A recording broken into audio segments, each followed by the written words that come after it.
Hello everyone, this is Gautam from Shailaja IS. In this video, I'll be discussing on PRAHAAR, which is our India's very first counter-terrorism policy, which was unveiled by Ministry of Home Affairs in February 2026. Right? Before we look in to the key features or the details of the policy itself, we'll first try and understand how has the terror threats evolved over a period of time and what are the current challenges that we are facing with regard to terrorism and terror threats. Second thing, we'll try and understand what are the existing mechanisms that India has in order to deal with terrorism and what are its shortcomings. And finally, we'll look into the key features of PRAHAAR. Now, why do we need a doctrine? It is like giving a goalpost. It is having a clear policy document which acts as a direction for the entire system in order to deal with the terrorism threat itself. Okay, so what do you mean by terrorism? The very first, can you define it? Or has there been any legal definition of terrorism? No. Until now, the international community has not been able to come to a consensus whereby they are able to define terrorism. But for our own understanding purposes, we can say that terrorism is nothing but use of fear, use of terror amongst the civilian population, not your defense or military, amongst your civilian population who are non-armed or unarmed population in order to achieve the political objectives of the terror groups. Okay, so it is considered as an asymmetrical warfare that the current nation states are facing.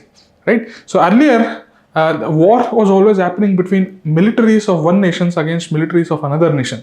But nowadays, what is happening is India has not only have to deal with the military of Pakistan, it also has to deal with the terror groups which are based out of Pakistan who are trying to wage a war against India. Okay? So terrorism is nothing but, as I told you, use of terror or use of fear amongst the civilian population in order to achieve their political or religious objectives, right? We'll first try and understand the evolving nature of the terror threats itself. Earlier, what used to happen, it was all like insurgency or insurgency movements or armed rebellions were happening within India in certain pockets of your Jammu and Kashmir or in your Punjab or in your Northeast.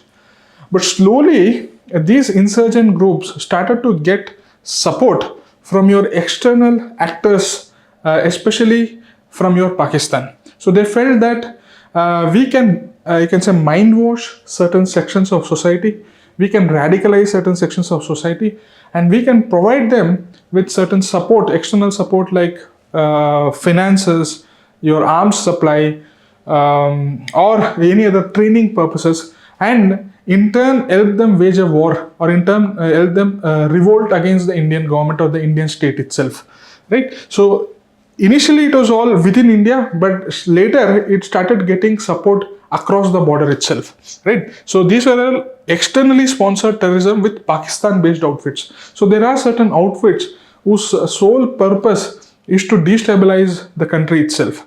I think if you have seen the movie Durandar, somewhere the underlying story theme is about all these terror groups who are being funded by your Pakistani state agencies like your ISI, that is your intelligence agency, in order to destabilize India, right? So that is how it has transformed the threat from earlier 1970s, 1980s, 1990s. In the current last two and a half decades, we are trying to see where these terror-based outfits who do not associate themselves with the state, who do not associate themselves with any particular military, who are non-uniformed in nature, whose objective is to create terror amongst the civilian population, they are getting support from your state agencies, right? Another important aspect is these terror groups or terrorism are effectively using the rapidly upgrading technologies. They are using your encrypted messaging platforms. They are using your satellite phones. They are using your dark web networks. They are using your cryptocurrencies. So, and it is very difficult for Indian intelligence agencies or Indian authorities to effectively keep a track of all these technologies. Okay, because these are all widespread, these are all interconnected across the globe, in some of which India may not have effective jurisdiction. So it is becoming complicated in the sense they are also using the updated technologies in order to carry out their activities. Right? From last 4-5 years, whenever the drone technology has improved upon itself, we are seeing that drone-based attacks, especially in your Punjab region, being carried out by the outfits which are sitting across the border. Okay, so drone-based attacks have now increased in the recent times, and there is increasing nexus or integration between your organized crime networks and your terror groups. So terror groups basically have some religious motive or political motive associated with it. Organized crimes have basically profit motive. They just want to earn profits. Now these two groups are coming together because of the synergy in the operations. Both of them are effectively using each other's logistics, each other's financing mechanisms, each other's personnel and recruitment and other, so on and so forth, right? So we are seeing that it is increasingly becoming difficult for the Indian authorities to crack down on terror groups because they are having a deep nexus with your organized crime networks, and this organized crime function in a very systematic, organized, corporate manner, right? We are also seeing increasing use of potential misuse of chemical, biological, radiological, nuclear and explosive materials by these terror outfits, right? So there is always, it is not only about, you can say, dropping bombs or suicide bombers, no. Sometimes they can also create instability by releasing viruses, by releasing chemical gases into the atmosphere, right? So there are increasing or emerging threats on this domain as well. And more recently, what we are witnessing is increasingly cyber domain is coming under your target of your terrorist, because India is rapidly digitizing its economy, digitizing its socio-economic aspects of life. And in this context, your terror groups are adopting cyber domain in order to create instability in India. So they're attacking your, they're trying to use social media networks to radicalize young minds or vulnerable minds. They're attacking your financial system, they're attacking your infrastructure, critical infrastructure like your power grids, like your nuclear plants, like your thermal plants, right? So there is increasingly terror groups are entering into the cyber domain in order to create some sort of an instability in the nation itself, right? That doesn't mean that India is not having certain mechanisms that it has put in place. See, India, if you look at the legal framework in order to deal with this terror activities, the primary legislation that deals with your terror activities is your UAPA, that is Unlawful Activities Prevention Act of 1967. There are also other legislations like your Prevention of Money Laundering Act of 2002, which tries to deal with your terror financing, money laundering, those sorts of tax evasion, those sorts of a thing, because it is felt that if you want to root out the terror activities, you need to hurt where it matters the most for them, and that is the finances part.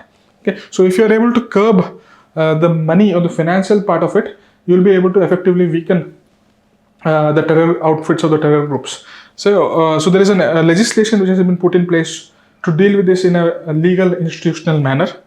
Our Bharatiya Nyaya Samiti is also having provisions in order to deal with all this terror activities. The shortcomings of this legislative framework is often highlighted by the newspapers. Whereby they say that there is a prolonged detention, it is being misused against political opponents, it is very vague in nature, it is draconian in nature, which does not fit into your democratic standards. And there has been a very slow judicial processes with regard to prosecution of individuals under UAPA. So there are shortcomings or criticisms with regard to the legal framework and its usage by your authorities in India, right? Another important aspect, see, legal framework alone is not sufficient. We need a certain agency in order to effectively investigate in a very systematic manner.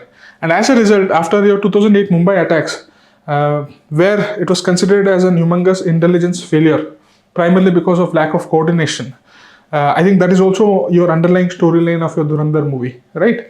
So In 2008, National Investigation Agency was set up, which is your apex counter-terrorism investigation body.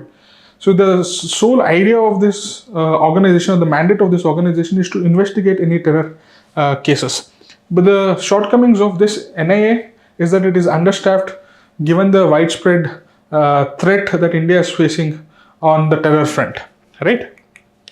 We also have multi-agency center, which is operated under your intelligence bureau, and it serves as a nodal platform for real-time intelligence sharing between your center and state agencies, right? But again, the shortcomings with regard to this multi-agency centers is there is a poor center and state coordination because of different political dispensations at the center and at the state level, right? So even though there are dedicated anti-terror squads that are established at the state level, and even though there is multi-agency center which is established under the intelligence bureau in order to share intelligence across different center and state agencies, still the coordination is not up to date, and still the lack of synergy is missing, right?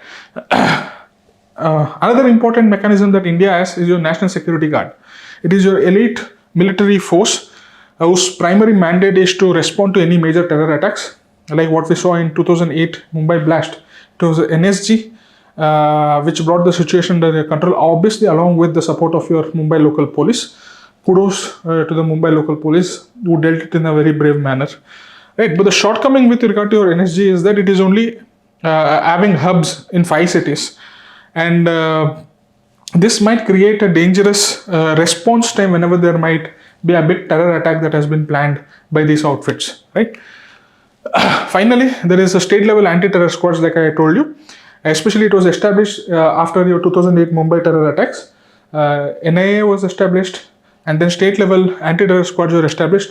But the challenge with regard to all these state level anti-terror squads is some states are having better operating standards, some states are having good capabilities, some states are having good financial support, or the training aspect is good. Other states are still lagging behind. So there is asymmetry with regard to your anti-terror squads in different states, right?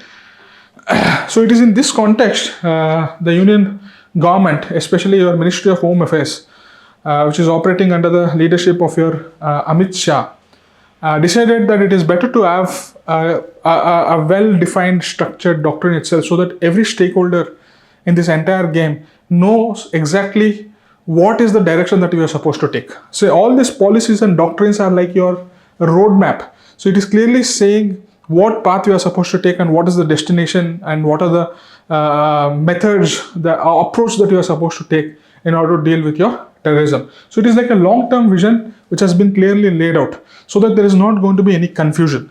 Rather than having a very, you can say, responsive approach. Whenever there is a terror attack that happens, we just form ad hoc committees, we try to investigate what has happened. Rather than that, we are having a very long-term vision in order to deal with any terrorism in the coming days. So, and that is clearly been elaborated under your PRAHAAR doctrine. So, P stands for prevention of terror attacks. So, the very first aspect is that you need to strengthen your intelligence network. You need to make sure that the intelligence is flowing in real time and shared in real time. And whatever is the lack of coordination that has been happening between your multiple state agencies needs to be plugged in. Okay, so in order to deal with that, National grid is coming into picture, where intelligence is going to be inputted from multiple sources, and all your state agencies and 13 central agencies get access to this centralized network of your intelligence, right? So we are trying to make sure that we are upgrading our intelligence infrastructure itself, be it your technical support, be it your coordination, be it your intelligence gathering. All of this needs to be given important prominence, needs to be addressed effectively in order to prevent the terror attack itself, right? So if at all there is a terror attack, the response mechanism has to be very effective. So for this, there needs to be effective coordination between your local state police, anti-terror squads, and your NSG. Okay, so these are all the bodies which act in the case of any terrorist incident. The other activity, your A national investigative agency comes after the terror attack has taken place. Your multi-agency center is going to come before your terror attack actually takes place. It deals with your prevention of terror attacks, right? But if at all any terror attacks take place, all your bodies like your local state police, state level anti-terror squads, or your apex central body like your NSG needs to have effective coordination. They are going to establish a standard operating procedure so that they know exactly what is the responsibility or what needs to be the response, right? Third thing is that they're not only trying to say that we'll establish a standard operating procedures to streamline the coordination between these three levels, but we are also going to equip them, or we are going to increase their capacities. How? By giving them advanced tools, by giving them advanced weapons, by giving them specialized training. So they are very methodologically it is going. First is prevention of terror attacks. Second thing, even if it happens, we'll make sure that the response is going to be effective. And it is not just a standard operating procedures. We'll actually equip them or we'll aggregate their capabilities by providing the necessary weapons, necessary tools, necessary training, right? H stands for, once all of this is taken place, we'll make sure that when dealing with the terror activities, we are going to respect the fundamental rights which has been clearly enunciated in our Protection of Human Rights Act of 1993. Okay, so that clarity is given that we'll not achieve terrorism at the cost of human rights. We'll achieve counter-terrorism, or we'll achieve that security alongside protecting or upholding your human rights. Okay. The last three aspects is also very important. Third, another is attenuating conditions of terrorism.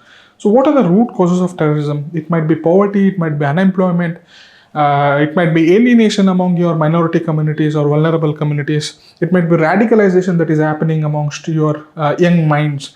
So we'll try to first address the root problems. So it is not only a security aspect, it is not only a force aspect. We also are going to address the root causes of terrorism so that it does not create conditions for terrorism to rise in the first place itself, right? So it is a very holistic approach in itself.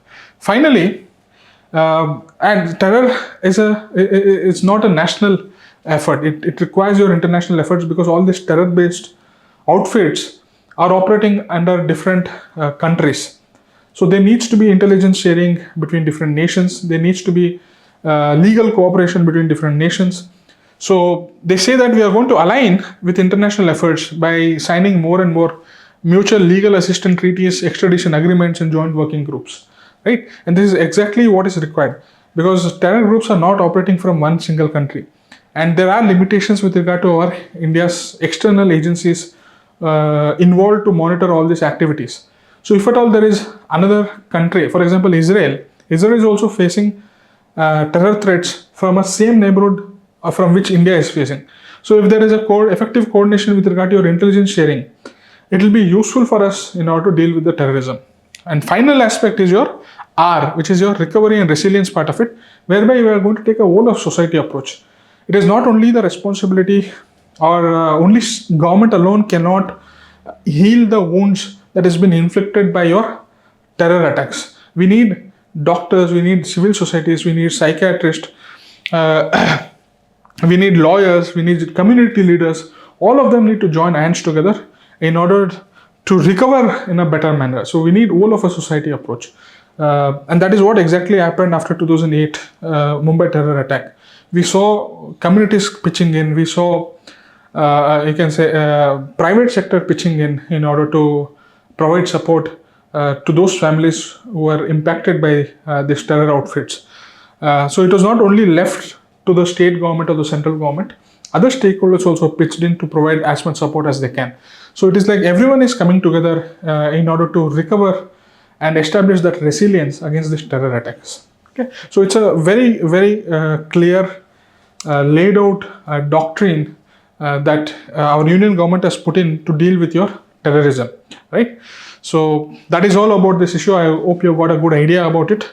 Make use of it in your internal security answers. And this is an infographic which gives you the entire video or whatever points we have discussed in just one image. You can download this in our Telegram channel, or you can get it under our mains infographic magazine of February 2026. Right? One question which I have given: terrorism cannot be defeated by security forces alone. It requires addressing the socio-economic and ideological conditions that makes the societies vulnerable. Do you agree?